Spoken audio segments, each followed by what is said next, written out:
And we are live. Hi, everybody. Normally on Wednesdays, we have Brandon run programming, but frankly, Brandon doesn't fucking feel like it today, and I don't think that he should have to. So we are just hopping on the air to give people a really quick update. Obviously, last night in Kenosha, a 17-year-old boy named Kyle Rittenhouse shot 3 people, killed 2 of them. The police literally let him walk away, did not even try to stop him, definitely did not shoot him 7 times in the fucking back. They had, earlier in the evening, been deliberately using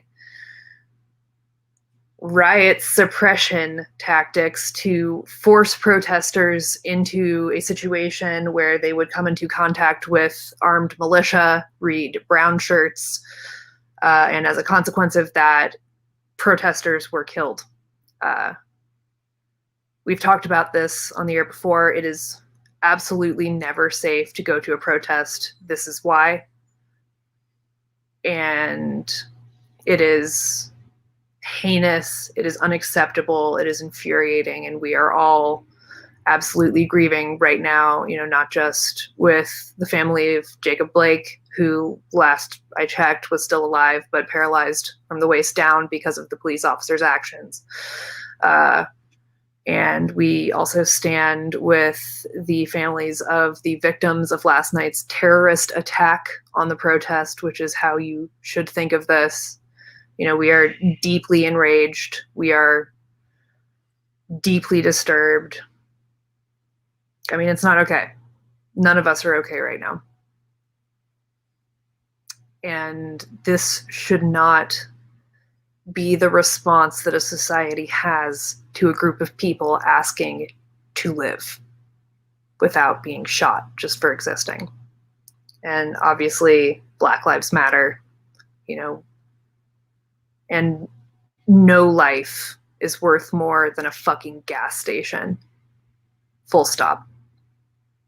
Or worth less, Jesus. No gas station is worth more than a human life. Full stop. The end.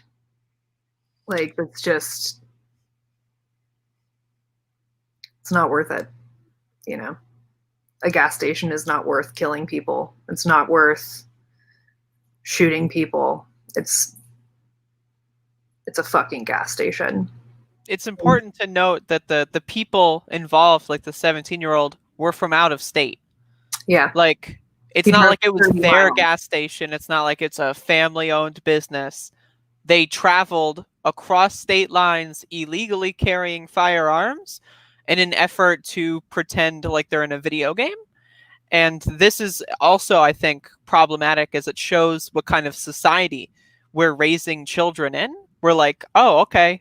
Hey, Mom, I'm going to go to a protest and kill people. Okay, dear. It's disgusting. Just everything about this, where there's all these outlets of people enabling this behavior. It's just absolutely sickening. Yeah. No, there's absolutely no excuse. It's a heinous thing. The fact that this child was probably raised being actively taught that protesters deserve to be shot is so fucking sad. And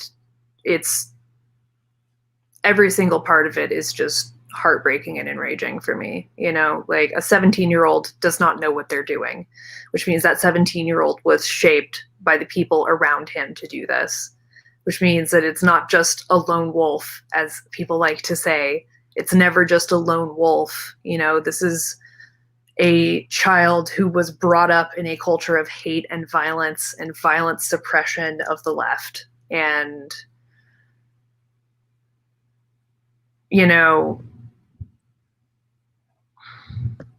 it's a problem with our society. Yeah, exactly. Every single one of us should be ashamed of this. I'm ashamed of this. I'm ashamed that we live in a place where this happens, Yeah, my opinion, I think this kid's whole family should be charged. Mm-hmm. I think obviously, when you're 17, you're old enough to know that killing people is wrong. Absolutely. You're old enough to know that driving 30 minutes away from your hometown because you saw like, oh, there's, people in this town I can maybe shoot and get away with. It's obviously wrong. But it's more of like an analysis of everyone involved with allowing that to happen. Right. Like this guy, like if you looked on his Facebook page, like his parents were enrolling him in like police training programs when he was like 15 and 16. Like that kind of stuff is just like, it's bizarre. Like we have parents training a generation of like killers. And literally, that is just, it's just like, that's a problem. Yeah. Well, and the thing is like, I do not for a second want to make it sound like I do not hold this kid responsible for his actions, but I don't think a 17-year-old is capable of fully understanding what that kind of action means, and this is from like a physiological level. This is the same reason, I say this about any 17-year-old and the things that I do about 17-year-olds. Like they have just no prefrontal cortex, right? So they cannot maintain their emotional states. They're not good at planning. They don't have the ability to empathize the way somebody who's a little bit older might, and so when I say like, when I bring up this kid's age and when I call this kid a kid, it is not to absolve this kid of responsibility for ending 2 lives, but to indict the environment this kid has been raised in, because that is how kids like that happen, is their parents are like that. Their community is like that. They learn these lessons that protesters deserve to be shot from somebody. And it is a fucking sickness. And it is a rot at the core of our society. And it's shameful. I'm ashamed of us.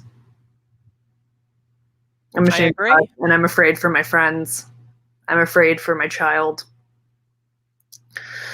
I have been saying we should abolish police. We still fucking should.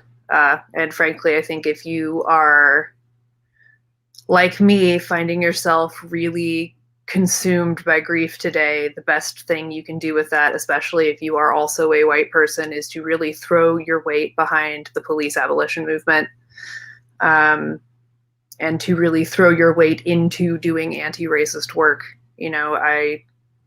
This is a clear pattern, right?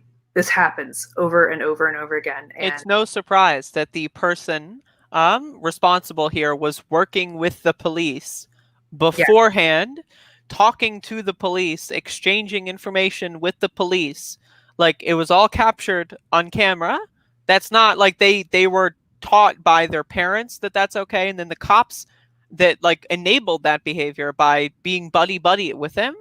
Like when you see a 17-year-old with a gun, you don't give them a water bottle and say, "Good job, kid." Like that's not law. That's not order. There's nothing there. It's just, the Kenosha police absolutely knew this was going to happen, encouraged it, and then let this kid walk straight through them after he had just shot 3 people. And they're going to try to blame it all on him as if they had no role. And I already see the media reporting that like that's already happening right now. Reliably, yeah. We can expect the media will fixate on this one kid, and it's not just about this one kid any more than Donald Trump is not, the cause of these things, but a symptom of these things. It is.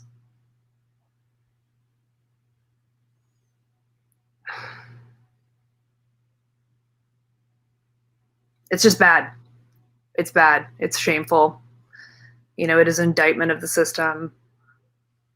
We need to abolish the police. We need to come up with better ideas. We need to stop this cycle from continuing. And there's no way I see of doing that without abolishing the police. If the police wanted the riots to stop, they would stop killing Black people. And they can't, even for the sake of keeping the peace, resist the urge to just murder Black people. So, yeah, it's on them. It's on them. It's on the people, the nice white liberals who say no one really wants to abolish the police, or we're not going to completely get rid of the police. You can be calm about that. Like, no, like, shut the fuck up. Like, abolish the police. Stop being limp and useless about it. Just if you are not as angry about this as people like us are and people like on the streets are, then you are complicit with enabling this behavior. You are complicit with the system that continues to manufacture these instances of totally meaningless and preventable acts of violence that just don't need to happen. Yeah. I don't know what else needs to be like, said. white people, we need to hold ourselves accountable here. Our responses have not been good enough. We have not done enough. It's not okay that, these things are continuing to happen. And, at this point, if you don't understand by now why this has to stop, I don't know what to tell you. I don't know what to say to a person to make them give a shit or to acknowledge the pattern here. The problem is that we have police. The problem is that the police are run by malignant, sociopathic white supremacists, deliberately, intentionally, for the purpose of protecting rich white people's property. And that's really well established. If you want to do some reading because of this, I highly recommend Angela Davis's Our Prisons Obsolete. It doesn't just talk about the police, but it talks about the entire penal system and the purpose that it serves in our society and the way it gets used. It is extremely illuminating. If you are able-bodied and available, you should absolutely go to protests as soon as they happen. You should be there. You should be physically putting your body between Black people and white supremacists and cops. And, frankly, you should be ready to die for it, because that's what it takes. And the people who went out to the Kenosha protests and died are heroes. And, it's heartbreaking, and it's not okay that they're dead, but that is the kind of commitment every single one of us needs to have to this. They died trying to stop someone from killing other innocent people. Yeah. Which is of the highest moral integrity, I believe. Yeah, I think so. I do. So anyway, that's where we're at today. We will always stand in solidarity with people who are fighting for justice, people who are fighting for the safety and well-being of their neighbors and themselves. We will always side with Black people who are defending their lives, and, I hope everybody takes some time today to really think about what it would mean to you, if you found out that you were never going to walk again because the cops shot you in the back, or if your kid was never going to come home because somebody else's kid shot them in the head. And I want you to really think about the kinds of weight people are carrying and how important it is that we fucking stop this. I agree. And I want everybody to think about the things you can be doing right now to put your weight behind these protesters, behind people who are doing, abolition work, who are doing prison abolition work. If you would like help, please reach out to me. I know people in lots of places. I can get you connected. If you are not actively doing something to start this, or to stop this, you are part of the problem at this point. And I will happily help anybody get involved, but I have neither sympathy nor support for people who are not willing to actually carry their weight at this point. I agree. This isn't like a movie. This isn't a TV show. This is real life. These are real people. And we need to start respecting real people as they are. And not, people just have this, those aren't my friends. Those aren't my family.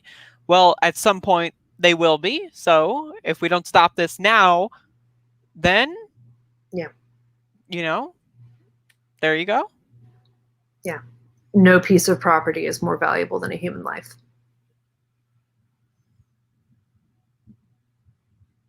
Anyway, our thoughts are with everybody today in Kenosha and the victims' families and the victims themselves. And hopefully things will be less grim tomorrow, but, we'll fucking see, I guess. For now, goodbye. Thank you for being here with us. And for those of you who are fighting the good fight, thank you. Keep it up.